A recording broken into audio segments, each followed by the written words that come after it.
말씀 전해 주시겠습니다.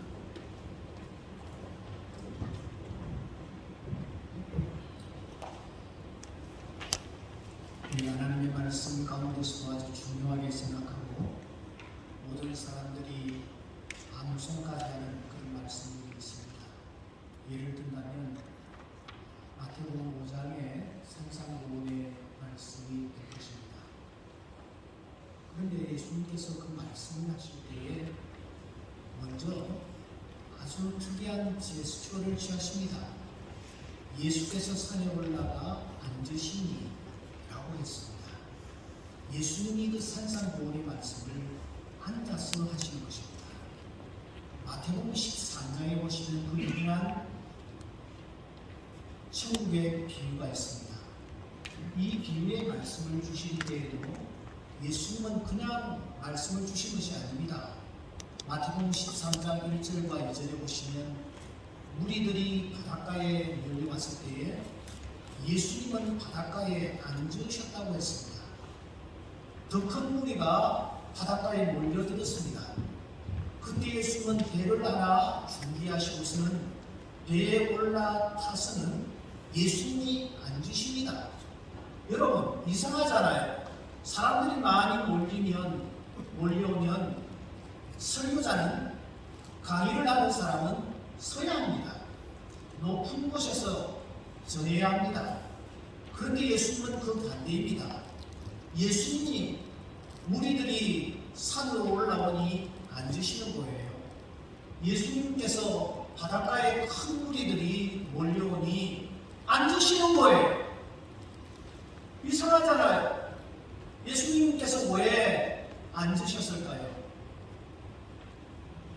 여기에 깊은 메시지가 담겨 있습니다. 내가 지금부터 너희들에게 하는 말은 굉장히 중요한 말이니 너희들이 유념해서 들으라 하는 뜻이 앉으시는 예수님의 포즈에 담겨져 있는 것입니다. 그래서 사도행전 12장에 보면 헤롯도 나를 택하여 왕복을 입고 단상에 앉아 백성에게 연설을 했다. 그렇게 표현하고 있습니다. 이것이 전통이 되어 지금 로마의 교황도 중요한 교수를 말할 때 유심히 살피십시오. 절대로 서서 말하지 않습니다. 앉아서 말합니다. 지금 내가 너희들에게 하는 말은 굉장히 중요한 말이니 이 말을 유념해서 들으라. 그런 뜻인 것입니다. 그런데 오늘 읽은 우리 본문에 보면은 이 짧은 구절에 여러분 앉는다라는 표현이 연속적으로 등장합니다. 1절과 2절만 살펴도 무려 5번이나 앉는다라는 표현이 이어지고 있는 것을 우리가 확인할 수 있습니다. 그만큼 지금 중요한 일이 전개되고 있다는 뜻이 되겠죠. 그래서 우리는 오늘 이 시간 이 말씀 앞에 우리가 정말 마음과 뜻을 모아서 이 말씀의 뜻이 무엇인지를 살피는 지혜가 필요할 것입니다. 먼저 이 일이 어디에서 벌어지고 있었습니까? 보아스가 성문으로 올라갔다. 그렇게 또 표현을 하고 있습니다. 성문으로 올라갔다. 성문은 무엇을 하는 곳이었습니까? 사무엘상 15장에 보면 다윗이 왕이었을 때에 그의 아들 압살롬이 마음이 조급했습니다.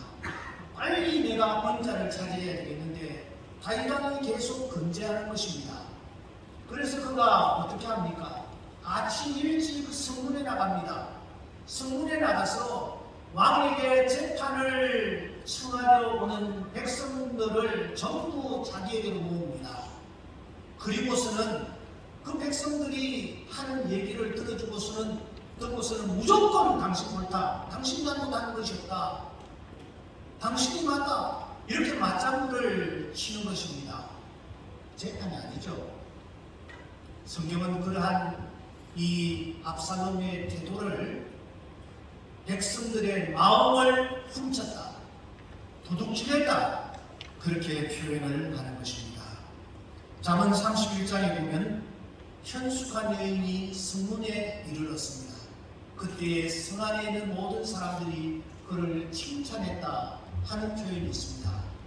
그러니까 그 당시에는 이 성문이라는 곳은 어떤 곳이냐, 높은 곳이라는 뜻과 함께 백성들의 자잘못을 가리는 재판하는 재판정으로 쓰여지는 곳이었습니다.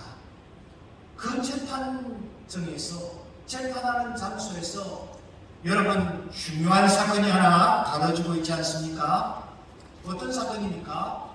1절과 3절과 6절에 등장하는 기업 물을 자라는 그런 표현이 등장하는데, 기업 물을 자가 과연 누구인가에 대한 재판을 지금 진행하고 있는 것입니다. 당시 그 땅에는 기업 물을 자라는 독특한 제도가 있었습니다. 히브리어 원문을 그대로 가져오면 고엘 제도입니다. 고엘 제도, 우리가 잘 아는 대로 한 형제가 어려움에 처했을 때에 그 형제의 억울함이나 그 형제의 경제적인 어려움을 해결해 주는 제도가 바로 이 고엘 제도입니다. 친척의 땅을 또 다른 친척이 대신 사준다든지 이런 과정을 통해서 자기의 땅이 이방인이나 다른 사람에게 넘어가지 아니하고 그의 이름과 땅이 계속해서 자손들에게 이어질 수 있도록 하는 제도가 고엘 제도였습니다. 여기서 중요한 것은 반드시 서로가 친척 관계여야만 했다라는 것입니다. 물론 친척 중에서도 좀 더 가까운 친척에게 우선순위가 있었습니다. 그런데 오늘 본문에 등장하고 있는 이 보아스는 순위가 후순위였습니다. 자기보다 앞순위에 있는 자가 있었습니다. 그런데 가만히 보니 분명히 지금 기업 물을 일이 생겼습니다. 그런데도 불구하고 이 사람이 자기 의무를 제대로 하지 않는 것이 아닙니까? 자유일필입니다. 메몰라라 하고 있습니다. 하다못해서 보아스가 재판정을 연 것입니다. 성읍에 계시는 장로님 8분까지 동원해가지고서는 공개적으로 그 사람의 의사를 한번 타진해버리고 한 것입니다. 그 재판이 여러분 어떻게 진행되었습니까? 결과는 어떻게 되었습니까? 룻기서 4장 4절 말씀해 보시면 앞순위를 가진 이 사람이 내가 모르겠소, 내가 이 일을 행하겠소, 이렇게 선선히 답을 하는 것이 아닙니까? 자신이 책임을 감당하겠다라는 것입니다. 그러면 여러분 끝난 것입니다. 은혜롭게 잘 재판이 끝난 것입니다. 이제 재판을 종료하면 되는 것입니다. 그런데 그때 보아스가 한 가지 정말 중요한 사항을 확인합니다. 그것은 고엘 제도의 이면에 있는 이면 조항이었습니다. 여러분 그게 무엇이었습니까? 5절 말씀해 보시면 그 기업물을 자는 죽은 자의 기업을 그의 이름으로 세워야 한다라는 이면 조항이었습니다. 핵심은 너의 이름이 드러나서는 되지 않는다. 죽은 자의 이름이 드러나야 한다. 죽은 자의 이름으로 그 기업을 세워야 한다. 이것이 이면 조항이었습니다. 여러분 이 이면 조항을 앞순위에 있는 그 사람이 몰랐을까요? 정말의 말씀입니다. 그는 알았습니다. 그런데 이 부분을 슬쩍 건너뛰려고 한 것입니다. 모른 채 무시해버리려고 한 것입니다. 그런데 바로 그 부분을 보아스가 확인하는 것입니다. 야, 너 이름 아니야. 그 죽은 자의 이름을 드러내야 해. 너 이름으로 기업을 세우는 게 아니야. 그 죽은 자의 이름으로 기업을 세워야 해. 너 그렇게 할 수 있지? 그러자 이 앞순위가 뜨끔했습니다. 내가 그렇게 하겠다 라고 말하던 이 사람 말입니다. 그는 무엇이라고 합니까? 자기의 본색을 드러냅니다. 6절 말씀을 보시면 나는 내 기업에 손해가 있을까 하여 나를 위하여 물으지 못하겠다. 너가 물으라. 나는 물으지 못하겠다. 말을 뺍니다. 그러면서 이 사람이 어떤 액션까지 취합니까? 8절 말씀해 보시면 이 사람이 자기 신을 벗어 던집니다. 여러분, 신을 벗어 던진다라는 것은 어떤 의미를 담고 있습니까? 왜 이 사람이 신을 갑자기 벗어 던지는 것일까요? 신명기 25장 때문입니다. 신명기 25장에 보시면 하나님께서 고엘 제도를 허락하시면서 이와 관련한 중요한 지침을 내리십니다. 고엘 제도를 제대로 감당하지 않는 자를 이렇게 처단하라고 하시는 것입니다. 신명기서 25장 9절에 보시면 그 사람의 발에 신을 벗기고 얼굴에 침을 뱉어버려라, 이렇게 하나님께서 말씀하셨습니다. 두 가지입니다. 하나는 이 제도를 제대로 이행하지 아니할 경우에 그 사람의 신을 벗겨버려라. 하나는 얼굴에 침을 뱉어버려라.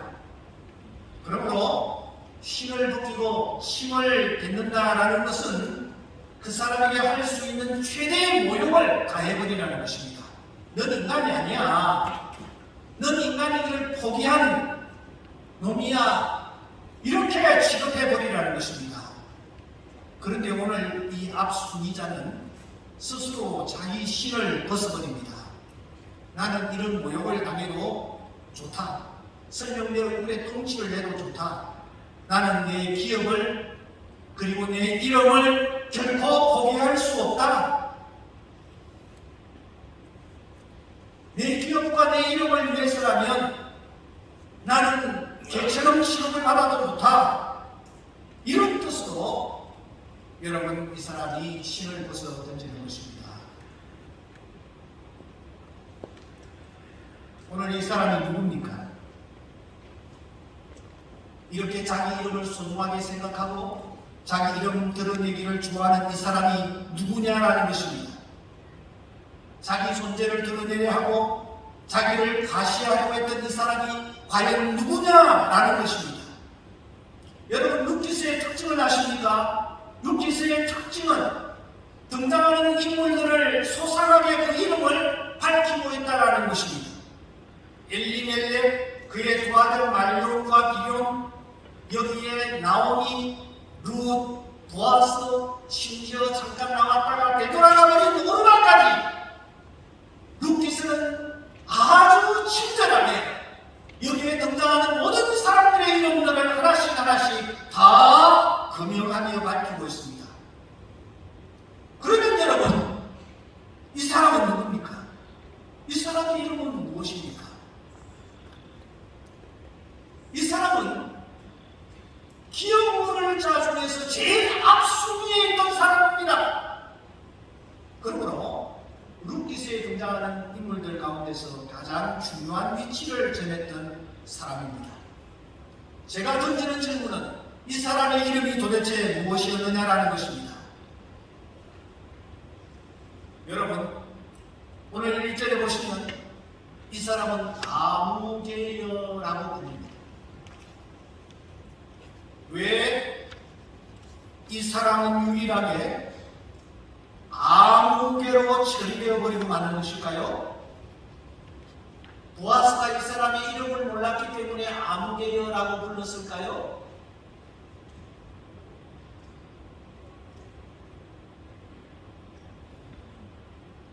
보아스도 그렇고 이 아무개시도 그렇고 이들 다 베들레헴 사람들입니다. 당시 베들레헴 주민이 얼마나 되었을까요? 그야말로 조그마한 동네입니다. 더군다나 이 두 사람은 서로의 친척지간입니다. 무엇보다도 이 사람은 순위가 앞선 중요한 위치에 있는 사람입니다. 그런데 보아스가 이 사람의 이름을 몰랐을까요? 몰랐기 때문에 아무개요 이렇게 불렀을까요? 저는 보아스가 이 사람의 이름을 알았다라고 확신합니다. 저는 보아스가 이 사람의 이름을 불렀다라고 확신합니다. 그런데 왜 성경은 이 사람을 아무개여라고 불렀다고 기록하고 있을까요? 바로 여기에 깊은 뜻이 있습니다. 오늘 룻기서 4장 22절 룻기서 마지막 부분은 이렇게 그쳐냈습니다. 오벳은 이새를 낳고 이새는 다윗을 낳았더라. 이러고 근데 룻기는 사사시대에 기록된 책이 아닌 듯해 보입니다. 왜냐하면 저 후대에 살았던 다윗이 룻기서의 금명이 되고 있기 때문입니다. 후대의 누군가가 룻기서를 기록했습니다. 그럼 도대체 누가 이 룻기를 기록했을까요? 룻기의 저자가 누군지는 모릅니다. 하지만 분명한 것 하나는 이 룻기의 저자가 누군지는 모르지만 성령의 감동하심을 입어서 이 룻기서를 기록했다라는 것, 이것은 틀림없는 사실입니다. 성령께서 감동하셔서 이 룻기를 기록하게 하셨습니다.